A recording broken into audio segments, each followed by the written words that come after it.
点选屏幕，点选菜品和食堂，好，点下称重，设备自动称重，写完数据，然后就往里入。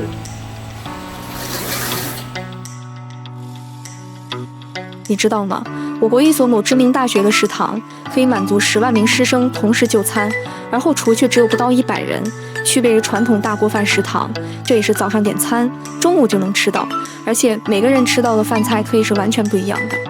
今天我们就来盘一盘，是什么样的黑科技可以这么牛？现在你所看到的就是这个中央厨房了。首先进行的是毛菜的全自动称重，之后便进行验收入库了。当师生们集中下单后，毛菜便从中转库中提出，进行自动清洗、去皮、泡发等步骤。接着经过金属检测后，进入了复杂的分拣系统。随后机械手臂把这一箱箱不同的菜品整整齐齐地码在 AGV 小车上，再通过这个全程不需要人控制的 AGV 小车，把货物送至深加工区。那么这套黑科技流水线中还有哪些不为人知的秘密呢？下面就让我们来看一看行业大佬怎么说。大家看到的这张图片呢，就是我们给中国的知名某大学完成的中央厨房项目，它满足了10万个师生同时就餐的这样的一个需求。全过程呢全部带有追溯性，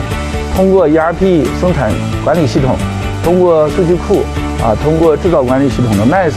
冷冻库、冷藏库的这样的一个仓库管理系统以及物流调度系统，全部无人的这 AGV 搬运那么从毛菜到净菜到整个全过程的加工通过二维码，通过 FID 卡的这样的芯片，全过程的一个追溯，保证了食品的安全。想深度了解这项黑科技吗？快点击头像获取技术支持吧。